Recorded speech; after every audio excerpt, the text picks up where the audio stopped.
أبقى مع لقمان وعلي. تفضلي يا جوهرة. السلام عليكم.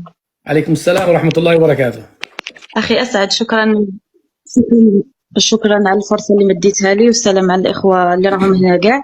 نحب نعرف على نفسي في البداية. أنا وحدة جزائرية، بنت امرأة مغربية من أب جزائري وأم مغربية، ونعيش في المغرب. وحبيت نقدم الكلمة تاعي ولا الرأي تاعي بهذا الصراع اللي راه ما بين الشعبين ولا ما بين الدولتين كما نقولوا. والله غير نشوف أنا بلادي هي اللي الأم مغربية والأب جزائري. نعم ونعم. نعم.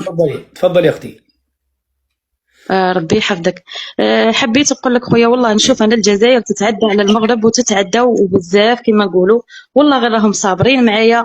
حبيت نقول للجزائريه راعي ولنا حنا اللي ناس من الجزائر ورانا عايشين في المغرب، وناكلوا ونشربوا من ماهم ومن ترابهم ومن خضارهم، ومن عايشين وسط الناس هادو، وعارفين من الجزائر ويتعاملوا معنا مليح. وهذا الشيء اللي راكم ديروه فيهم والله غير حشم بينا.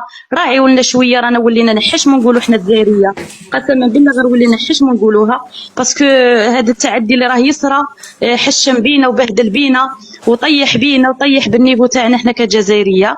انا نهضر على روحي، راني في المغرب ونشوف قسما بالله العلي العظيم الكلام اللي يتقالنا في الجزائر على المغرب ما كاش منه غرام. ونقول لك اسعد القصه تاع يما انا كي تزوجت بابا. جا في واحد الصيف للمغرب، شاف يما عجباتو داها، مشى بها للجزائر. في ال75 كي صرات المسيره الخضراء، ناضبوا مدين جرع على المغاربه. تتعرف هذه القصه على بالك بها. قبضوا يما قلعوا منها بنتها ترضع البزوله. تخيل معايا يا اخي، كاش واحد مسلم يدير كما هذه الفعله؟ لا ما يقول لك المغاربه مطبعين مع اسرائيل وما عرفواش. بالنسبه لي اليهود بومدين اللي كان معاه الجنرالات والعسكر اللي داروا هذه الفضيحه والجريمه في حق الانسانيه. كي يجي واحد يقلع طفله صغيره ترضع حليب امها ويقلعها منها ويرمي الام عند الحدود بدون رحمه ولا شفقه، هذاك هو اللي يقولوا له يهودي.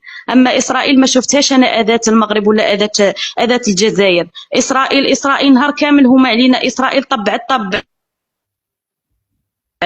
قول لك انا يا اخي اسعد، اكبر الشركات المستثمره في الجزائر راهي اسرائيليه، وراهم عندي خويا فيديوهات ودلائل على هذه الدعاره اللي هم يتهموا بها شرف المراه المغربيه. قسما بالله غير نمدها لك وطلعها عندك خويا، وعلى رقبتي وعلى تقليدي كما نقولوا في المغرب.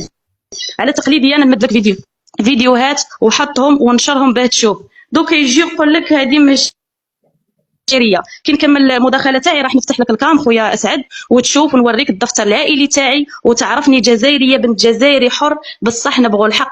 هكا رباني بابا قال لي المغرب ساعدنا. المغرب ما شفناش منه كلمه عيب. المغرب كان يجيب لنا ثوار من عنده ويساعدنا. انا عمي واحد من الشهداء، والمغرب كان يقدم مساعدات للجزائر، بصح ما قردش فينا. احنا شعب ما نستاهلوش مساعده. احنا ناس احنا ناس ما نستاهلوش اخويا اسعد. يجي هذا الفلسطيني اللي طلع والدك كان يقول لك هذا الكلام؟ نعم اقسم بالله العلي العظيم، قسما بالله العلي العظيم وصلاتي وايماني حارمين عليا. كان يقولها لي بابا، يقول لي المغرب ساعدنا. المغرب كان يقول لي وقت اللي كنا محتاجين المساعده المغرب كان يمد لنا الشهداء من عنده.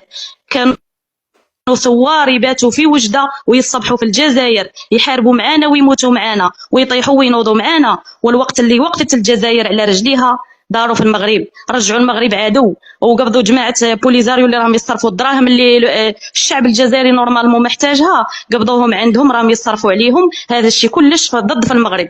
قسما بالله نحكي لك حكايه بسيطه خويا اسعد، اسمح لي مانيش حابه نحتكر الكلمه بزاف، بصح نحكي لك حكايه وقسما بالله غير على مسؤوليتي. يحكي لي بابا كي ناضت هذيك الحرب تاع ال75، كي نوضوا الحرب على مغاربه بغاو يطردوهم من الجزائر، لموهم كاملين عندهم. لحظه يا جوهره، ميكروفون.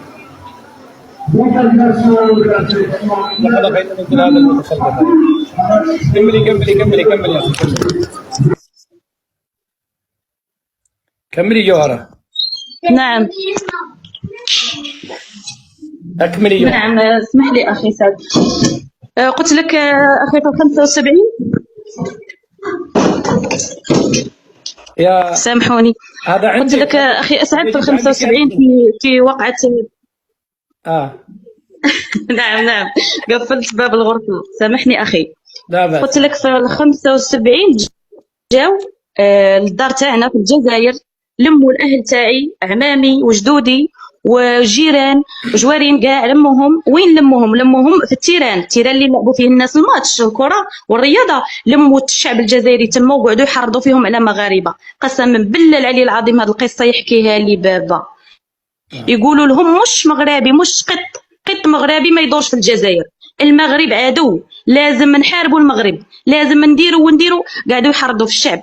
ودركي يا اسعد يا اخي يحرضوا في الشعب الجزائري ما راه غلط، راه داي فكره غلطه، وكي تهضر معاه ما يتيقنش.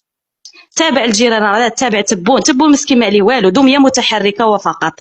كي يخرج جزائري، كي يخرج من الجزائر يفهم واش راه صاري، بصح جزائري في الجزائر ما راهش فاهم اللعب، ما راهش فاهمه. قسما بالله هذا الشيء يوجع في القلب. وهذا الفلسطيني اللي طلع دوكا ويهضر على التربيه وما عرفواش، والله نقول له راهي ناقصتك انت التربيه. وانا راني في المغرب ونشوف فلسطينيين عايشين في المغرب وياكلوا ويشربوا من خير المغرب ويقولوا عاش الملك، باسكو متهلي فيهم، ما تهلي في بناتكم. لا تقول الدعاره عليهم ما عرفوش، قال لك هربوا من الدعاره في فلسطين، جبروا غير الخير في المغرب، والمغرب جبرنا فيه غير الخير. خويا اسعد، ودوكا الا سمحتني نفتح لك الكام باه نوريك الدفتر العائلي نتاعي، باه ما يقولكش هذه مغربيه راهي تدعي. لا خلي يكذبوا، لا تفتحي شيء، لست ملزمه بالفتح، لا تفتحي.